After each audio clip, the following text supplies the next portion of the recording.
pemirsa TVRI Jogja.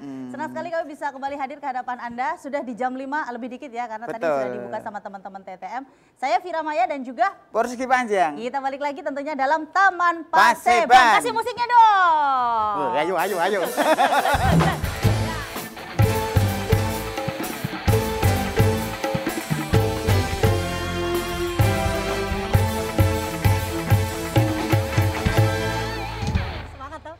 Rahasia lagi ngelatih. Dirimu yang latih? Ayo aku ndelok lho. Ndelok aja, ngeliat aja ya latihannya seperti apa. Oke.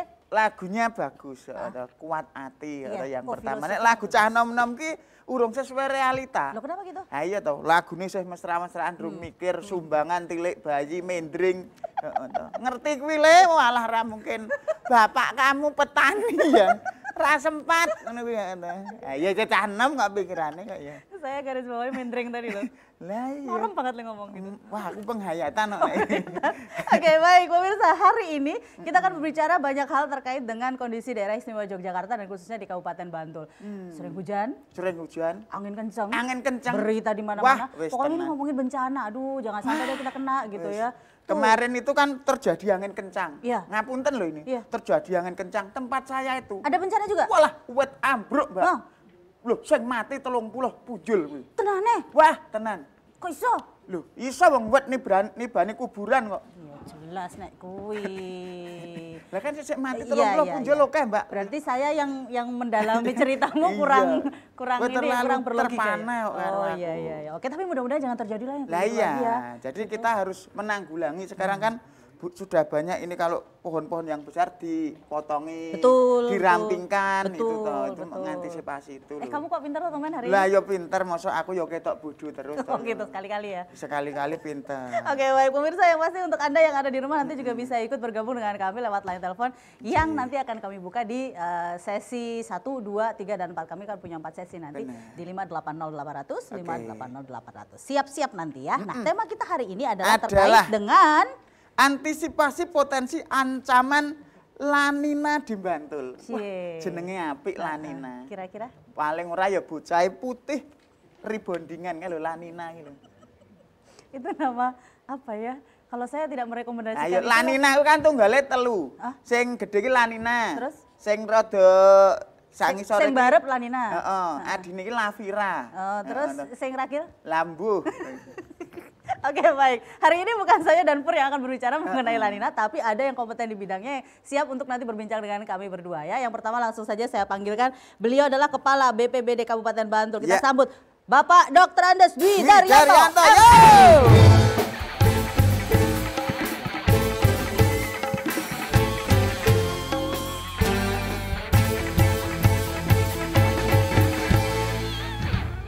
Selamat datang Pak Dwi. Terima kasih. Ya, terima kasih waktunya untuk datang kemari. Ini waktu yang tepat beliau datang kemari. Benar. Menyempatkan di sela-sela kesibukan beliau. Pastinya gitu. Dan masyarakat butuh sekali tuh apa namanya? Informasi. Iya, terkait dengan momen penting ini. Betul. Wah, ini. Terkait dengan mitigasi bencana masyarakat mesti ngapain gitu ya. Ya, jangan sampai nebang pohon mengakibatkan 30 meninggal di kuburan. Bahaya kan begitu, Pak. Oke, baik. Pak Dwi tidak hanya sendiri tapi nanti masih ada satu tamu penting lagi. Monggo. Semoga lenggah riyen, Pak. Sip. Oke, masih ada satu lagi. Satu lagi. Ini. Dan beliau yang paling paham nih sebenarnya saat ini tuh hidrometeorologinya seperti apa. Cuaca itu seperti apa toh? Nek dulu kan ada ramalan Jogja berawan. Terus hujan. Ini beliau ini yang mengetahui. Oke, betul sekali. Dan kita langsung panggilkan saja, beliau adalah Ibu Reni Kraningtyas SPMSI, Kepala BMKG Stasiun Klimatologi. Selamat.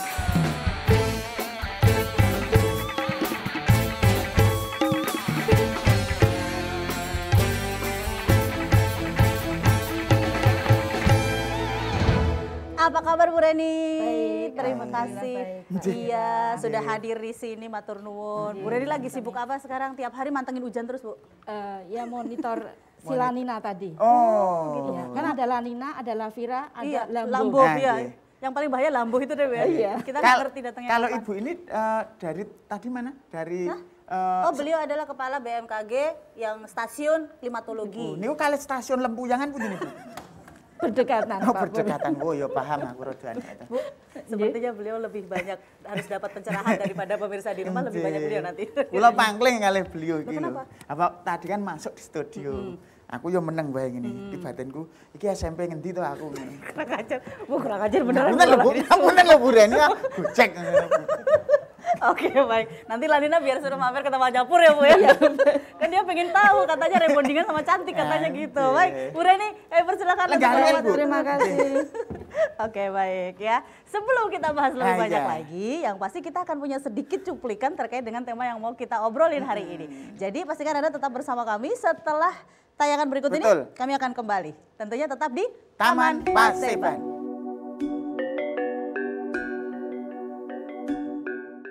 Bantul merupakan wilayah daerah hilir dengan curah hujan tinggi yang bisa menyebabkan bencana hidrometeorologi yang cukup signifikan, yaitu banjir, tanah longsor, dan angin kencang.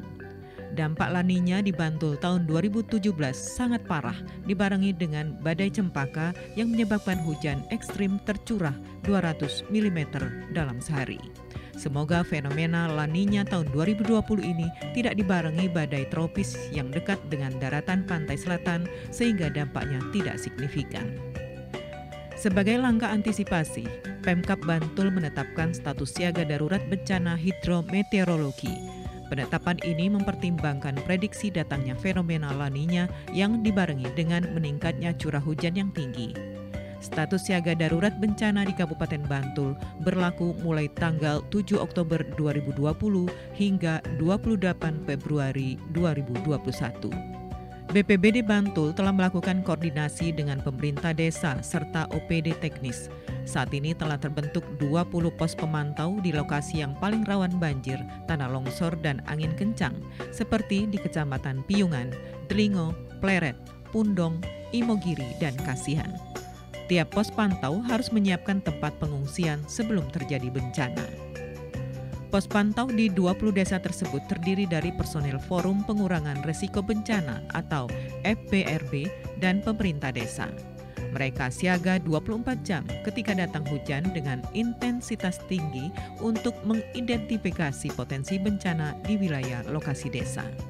Apabila ada tanda potensi bencana, sedini mungkin pos pantau segera melapor dan menjalin koordinasi supaya ada tindak lanjut untuk meminimalisir bencana.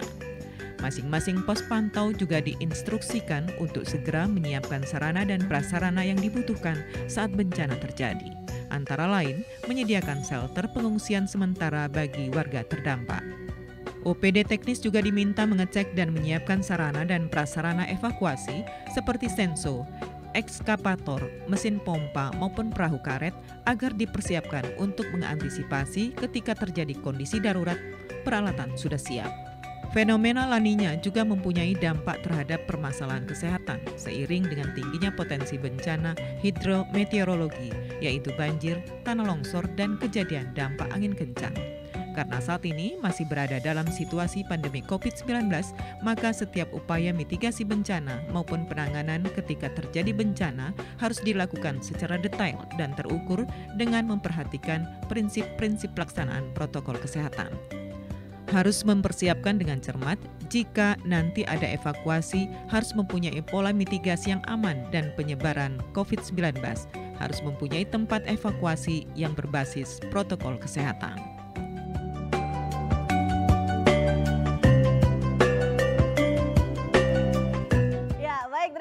Masih bersama kami tentunya dalam Taman Paseban. Saya Firamaya dan Persegi Banyak masih akan menemani Anda. Sekali lagi yuk kita mau ngomongin, ini tadi agak-agak ngeri ya, ada La Niña, ada hidrometeorologi, ada banjir, ada angin kencang, ada tanah longsor. Aduh jangan sampai kena deh kayak gitu. Tapi berita-berita sudah banyak ya Pak Dwi. Sudah ya, banyak di mana-mana. Betul, sudah kejadian beberapa. Tapi saya yakin masyarakat memang sekarang harus lebih siap. Betul. Ya, dan mungkin masyarakat sendiri sekarang ki ya bingung. Kenapa? La Niña ki sing kaya ngopo gek kepiye ya itu ta. Kita tanya kepada Bu Reni. Nah, iya. Iya. Bu Reni pengen tahu nih La Niña itu sebenarnya apa sih, Bu? Iya. Baik, terima kasih Mbak Vira. Assalamualaikum warahmatullahi wabarakatuh. Selamat sore dan selamat petang para pemirsa TVRI Daerah Istimewa Yogyakarta. La Niña ini merupakan fenomena alam biasa sebenarnya. Jadi fenomena alam biasa yang menyebabkan bertambahnya intensitas curah hujan. Jadi La Nina ini bukan suatu badai seperti badai Cempaka tahun 2017 yang tadi disinggung oleh Bapak Kepala BPBD Bantul.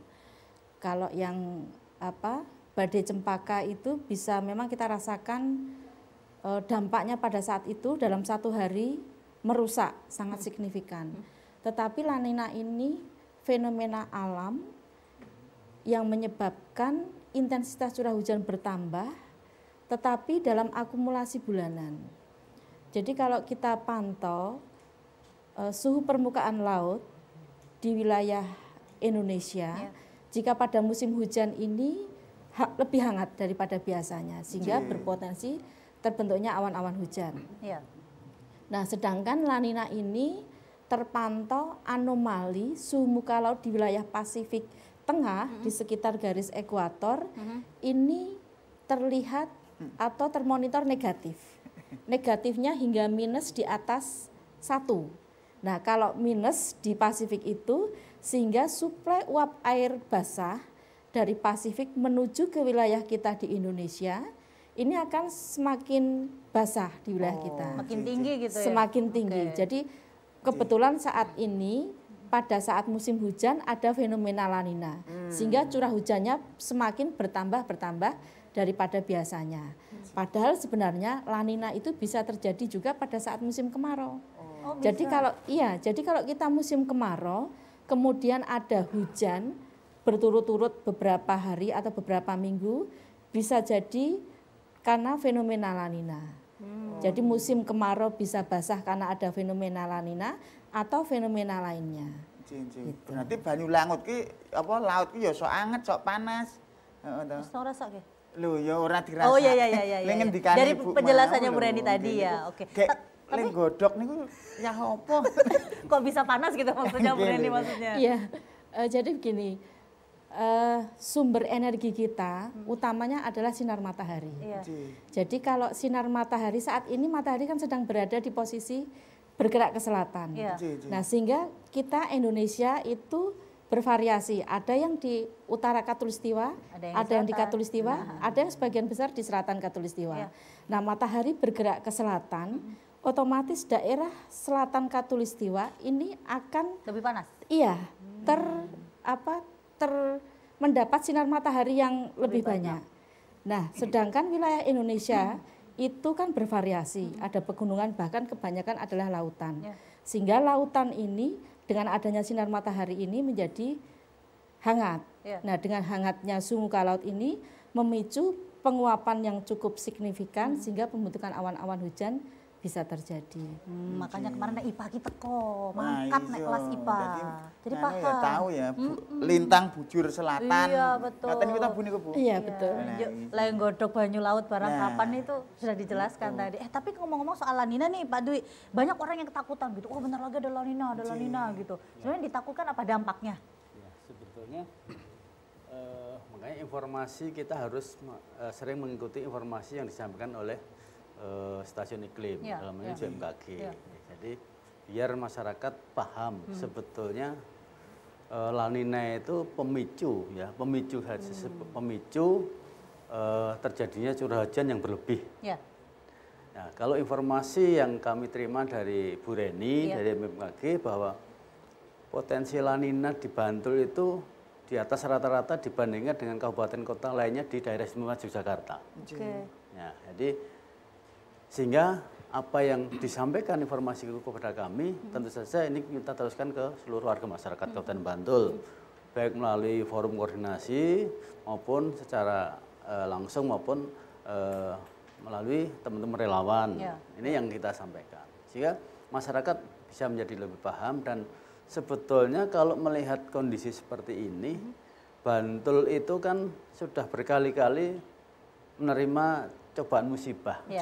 Yang mudah-mudahan musibah itu tetap membawa berkah bagi masyarakat kabupaten. Berkahnya masyarakat semakin paham, semakin tahu, sehingga cara mengantisipasi itu akan lebih baik daripada yang belum pernah sama sekali mendapatkan cobaan musibah bencana. Nah, kalau Bantul insya Allah sudah teruji berkali-kali, terlatih, sehingga dan ini terus harus kita ingatkan. Nah, ini alhamdulillah Kabupaten Bantul pada khususnya dan pada umumnya itu kan gudangnya relawan. Gudangnya relawan, sehingga kita tidak terlalu banyak khawatir lagi karena kesiapan apa yang kita siapkan terkait informasi La Nina ini, insya Allah kita sudah betul-betul koordinasi, sinergitas dengan teman-teman relawan, dengan desa.